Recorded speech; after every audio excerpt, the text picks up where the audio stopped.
Hello dear student, बहुत बहुत स्वागत अपने YouTube channel commerce with Sanjeev sir में। और हम लोग अब डिस्कस कर रहे हैं क्वेश्चन नंबर 3 के लिए, जो कि आपने थंबनेल में देख लिया होगा, मशीन ओवर रेट का है, मशीन घंटा दर का। किसे कहते हैं मशीन घंटा दर? एक मशीन की एक घंटे की कितनी चलने की लागत है, यानी एक मशीन अगर हम एक घंटे चलाते हैं तो कितना खर्च आता है, ये ज्ञात करना ही मशीन घंटा दर कहलाता है। अब हम यहाँ पर जिस भी मशीन की बात करेंगे तो क्वेश्चन नंबर 3 को पहले मैं बता दूं मोस्ट इंपॉर्टेंट है, क्योंकि अभी हम सॉल्व करेंगे। आप देखेंगे इसमें कई सारे ऐसे पॉइंट्स हैं जो आपको समझने के बाद में थोड़ा समझना पड़ेगा कि हाँ किस तरह से ये हम सेट करेंगे। और एग्जाम में इस तरह के कई पॉइंट्स आ भी जाते हैं। तो ये छोटे छोटे क्वेश्चंस हैं, लेकिन धीरे धीरे बड़े क्वेश्चन आगे भी आने वाले हैं। तो आइए तीसरे नंबर को हम जब सॉल्व करते हैं तो उससे पहले ये हमारा प्रोफार्मा है। ऊपर लिखेंगे computation of machine hour rate. यहाँ पर कोई डेट होगी तो एज ऑन करके वो डेट अगर दी हुई है एग्जाम में तो वो डेट डाल देंगे। सबसे पहले इस कॉर्नर पे लिखेंगे हम लोग कौन सा पीरियड, बेस पीरियड। ये वो पीरियड होता है जिसमें क्वेश्चन को सॉल्व करना होता है। ये मंथली हो सकता है, एनुअल हो सकता है, क्वार्टरली हो सकता है, हाफरली हो सकता है, वीकली हो सकता है। ठीक है, अच्छा ये पता कैसे लगाएंगे कि हम कैसा है, वो क्वेश्चन पर डिपेंड करता है। क्वेश्चन को पढ़ के देखते हैं तो पता चलता है। वर्किंग आवर्स भी हमारे निकल करके आते हैं, तो वहीं से निकल करके आते हैं। बल्कि हम आपको बताएं, वर्किंग आवर्स देख लिया करो कि वर्किंग आवर्स किस में दिए हुए हैं। अगर वो एनुअल में है तो ये एनुअल में ही बनाया करो, ठीक है। और जो खर्चे हैं उनको फिर एनुअल में बदलेंगे। एनुअल का मतलब वार्षिक, you know very well that. यहाँ पर हम पार्टिकुलर्स PARTICULARS पार्टिकुलर्स लिखेंगे, अमाउंट और अमाउंट पर ओवर है। दो तरह के खर्चे होते हैं। एक तो होता है हमारा स्टैंडिंग चार्जेस। स्टैंडिंग चार्जेस बोले तो ये स्थायी व्यय होते हैं, और इसको इस तरह से लाइन खींच दिया करो। दूसरे जो खर्चे होते हैं वो होते हैं हमारे वेरिएबल चार्जेस। वेरिएबल का मतलब बोले तो जो बदलते रहते हैं, इसे स्थायी व्यय कहते हैं, स्थायी व्यय। और इन्हें कहते हैं परिवर्तनशील व्यय। किसी भी प्रोडक्शन की अगर टोटल कॉस्ट ज्ञात करना हो या किसी की लागत ज्ञात करना हो, दोनों खर्चों को जोड़ लीजिएगा, टोटल कॉस्ट निकल करके आ जाएगी। तो यहाँ पर मैंने जो तरीका सिखाया है, अब आपने पीछे की वीडियोस देख ली होंगी, आपको पता चल गया होगा कि संजीव सर ऊपर की अमाउंट्स नहीं रटवाते हैं, हम और लोगों से उल्टा चलते हैं। नीचे की कम है इसलिए नीचे की रटवाते हैं, और सिर्फ 3 यहाँ नीचे डालना है। क्या? डेप्रीशिएशन,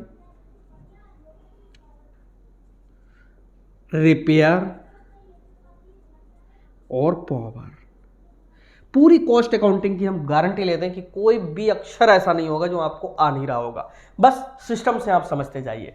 अब इतना करने के बाद में तब हम क्वेश्चन पढ़ना शुरू करते हैं और क्वेश्चन को पढ़ते हैं, आपके पास तक भी पहुंचाने का प्रयास करते हैं। बहुत इंपॉर्टेंट क्वेश्चन है। देखिए क्वेश्चन नंबर 3 है हमारा।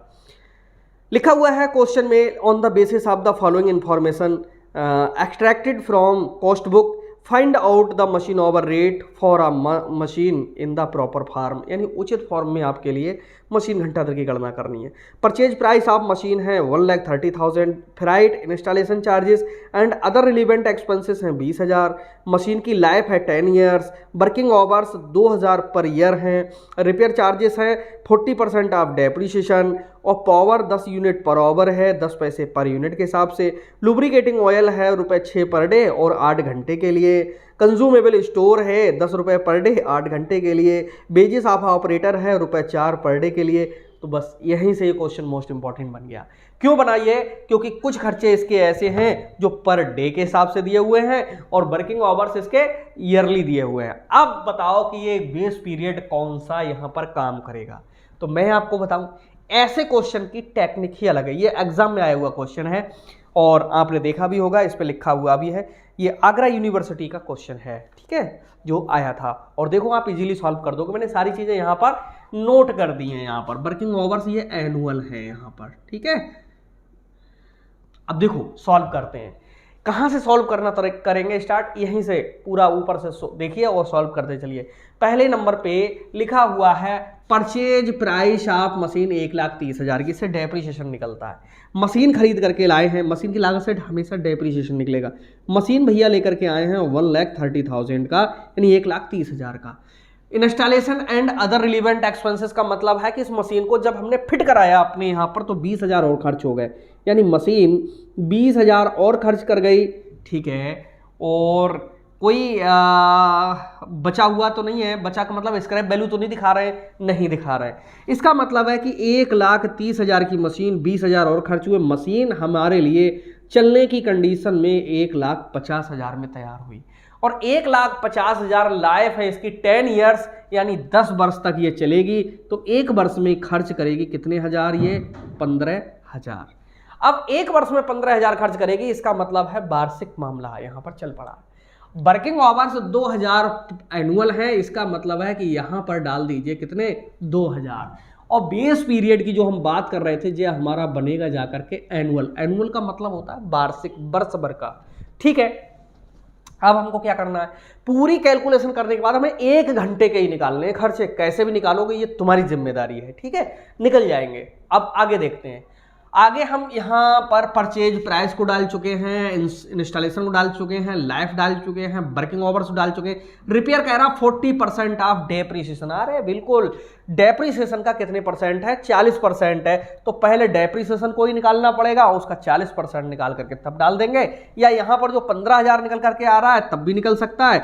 रिपेयर की बात कर रहा है तो 15,000 का 40% बोले तो 40/100, 0 से 0 इस 0 से 0, 15 चौके 60 होते, इट विल बी 6,000। यानी ये अमाउंट यहाँ पर रिपेयर आ रही है कितनी? 6,000। मशीन 15,000 की घिसेगी साल में, और उसका 40% क्या है कि डेप्रीसिएशन रिपेयर आएगी, तो 15,000 का सीधे 40% निकाल दो, 6,000 होगी। दूसरा तरीका ये है कि 15,000 जो है यहाँ पर, इनसे घंटे का निकाल सकते हैं डेप्रीसिएशन, और घंटे का फिर 60% ये कर 40% ये कर सकते हैं। बात वही है, लेकिन जैसा हमने अभी सिखाया, उम्मीद है ये समझ में आया होगा। कमेंट में जरूर लिखना। और ये तो हम कहेंगे ही नहीं कि चैनल हमारा सब्सक्राइब कर लो, ये मर्जी है आपकी क्या करना है क्या नहीं। हमारा काम तो आपको अच्छे से पढ़ाना है। पावर 10 यूनिट पीएच है भाई, पावर 10 यूनिट बेटा पर आवर ले रही है ये मशीन। तो पावर में गए 10 यूनिट, तो यहां पर लिखो 10 इंटू, अब 1 यूनिट का खर्चा दिया होगा, देखो रेट ऑफ पावर है 10 पैसा पर यूनिट, और बिजली की जो दर है वो 10 पैसे है। 10 यूनिट 10 पैसे, 10 की गुणा होती है 100, यानी 1 रुपए की बिजली पूरे 1 घंटे में ये मशीन कंज्यूम कर जाती है। कैसे करके समझोगे? एक मशीन 10 यूनिट खर्च कर रही है और 1 यूनिट 10 पैसे का है, तो 10 की मल्टीप्लाई कितनी होती है? 1 रुपीज होती है। ओके, यहां पर पहुंचने के बाद अब क्या कह रहा है? रेट ऑफ पावर हो गई। लुब्रिकेटिंग ऑयल है 6 रुपए पर डे। अब यहां पर डे के हिसाब से दे दिया, हम कहां पर एनुअल लगाएंगे, कहां पर वर्किंग आवर्स करेंगे, कतई घबराने की जरूरत नहीं। 1 घंटे का निकालना तरीका मैं सिखाता हूं, कुछ नहीं करना। लुब्रिकेंट्स यहां पर लिखना है, तो हम भी लिखते हैं लुब्रिकेंट्स, ठीक है। लुब्रिकेंट्स कितने रुपए है? 6 रुपए पर डे है, तो यहां पर लिख दो आगे पर डे, तो यहां डाल देंगे कितने? 6। आगे कह रहा है कंज्यूमेबल स्टोर 10 रुपए पर डे। कंज्यूमेबल, ये कंज्यूमेबल स्टोर क्या होता है? मशीन में जो चीज़ें खर्च होती हैं, कुछ मशीनें ऐसी होती हैं जिनमें कुछ ना कुछ मटेरियल है वो खर्च होता रहता है। जैसे आपने देखा होगा अधिकांश मशीनों में मशीन का जो ऑयल होता है वो बार बार डालना पड़ता है, बार बार डालना पड़ता है। ओके, तो ये कंज्यूमेबल स्टोर कहलाता है। कुछ मशीनें ऐसी होती हैं जिनकी साफ सफाई के लिए रद्दी है, कपड़ा है, रुई है, उसका इस्तेमाल किया जाता है, कॉटन इत्यादि का। ये आगे मिलेगा 10 रुपीज़ पर डे है, तो ये 10 रुपये है। आगे कह रहा है बेजिस ऑफ ऑपरेटर। देखो ये बेजिस के लिए मैं बता दूं, बेजिस जो होता है डायरेक्ट एक्सपेंसेस होता है, बट यहां पर सारे इनडायरेक्ट एक्सपेंसेस, क्योंकि मशीन इनडायरेक्ट रूप से कॉस्ट में आती है। तो बेजिस तुम्हारी मर्जी है कि इसको जोड़ो, ना मर्जी हो तो ना जोड़ो। अब आप सोचोगे ये तो सर बड़ी कठिन बात है, आंसर दोनों सही माने जाते हैं, ठीक है। बेजिस डालोगे तो बेजिस वाला भी आंसर दिया हुआ होगा, और नहीं डालोगे तो बिना बेजिस वाला भी होगा। लेकिन मैं ये मतलब आपके लिए सलाह देता हूं कि जब बेजिस ऑफ ऑपरेटर दिया हुआ हो तो उसको डाला करो, ठीक है। डालने से क्या होगा कि उसे भी शामिल कर लेंगे हम लोग, बेजिस ऑफ ऑपरेटर। अब ऑपरेटर की जो बेजिस है उसने कहा 4 रुपए पर डे, और कुछ नहीं बताया, ठीक है। इन सब में बताया 8 घंटे फॉर 8 आवर्स, ठीक है। ये भी 8 घंटे के लिए थे, ये भी 8 घंटे के लिए थे, और बेजे साहब ऑपरेटर नहीं बताया। तो भैया जब 8 घंटे में लुब्रिकेंट्स चल रहा है, कंज्यूमेबल स्टोर भी 8 घंटे चल रहा है, तो एक कॉमन सेंस ये है कि जो बेजेस है वो भी कितनी होगी, 8 आवर्स होगी। ठीक है, अब हमें क्या करना है, एक ही घंटे का तो निकालना, कुछ मत करो, यहाँ लगाओ टोटल ऊपर वालों का, 10 4 14 और 6 होते हैं 20, यहां पर लिखो इस तरह से स्टैंडिंग, ये रफ वर्क अंदर ही हो जाता है, अच्छा गलत नहीं होगा इससे। 20 को यहां लिखो और 8 घंटे का ये खर्च है, क्योंकि तीनों में 8 8 घंटे है, 8 से भाग कर दो, 8 दूनी होता है 16, 4 बचे, 8 पंजे होते हैं 40, यानी 2 रुपीज 50 पैसे, यानी 2 रुपए 50 पैसे यहां पर ये आ गया। कैसे आया, जोड़ लिया, 6 10 16 और 4 20, और ये 20 रुपए हैं वो 8 घंटे में खर्च हो रहे हैं, तो 1 घंटे का निकालने के लिए 8 से डिवाइड करेंगे, 2.5 रुपए निकल करके आ गया।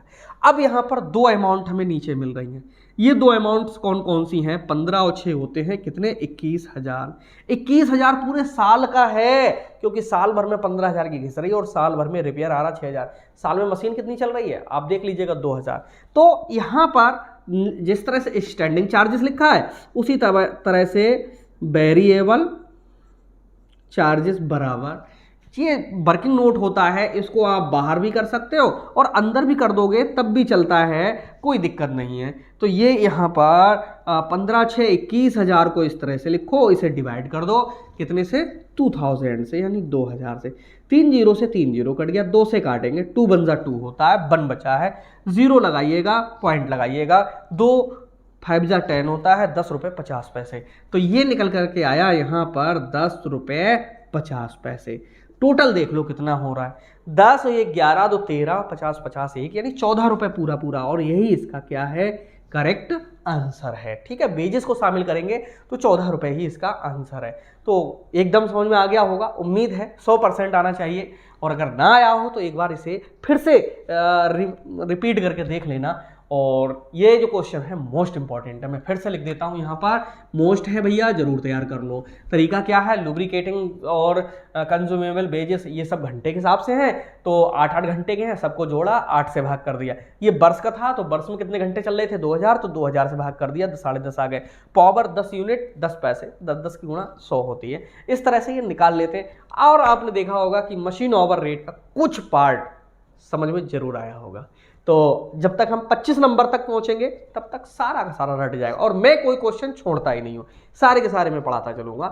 और मेरे पास में तो कई बुक्स हैं, बुक्स का भंडार है, और उनमें से जो अच्छे अच्छे क्वेश्चन होंगे मैं धीरे धीरे उनको PDF में कन्वर्ट करके वो भी आपके पास तक पहुंचाता रहूंगा। एग्जाम के किनारे तक वो सारी चीजें आपके लिए आती होंगी जो आपके लिए जरूरी होंगी। तो मिलते हैं नेक्स्ट वीडियो में, तब तक के लिए बाय बाय।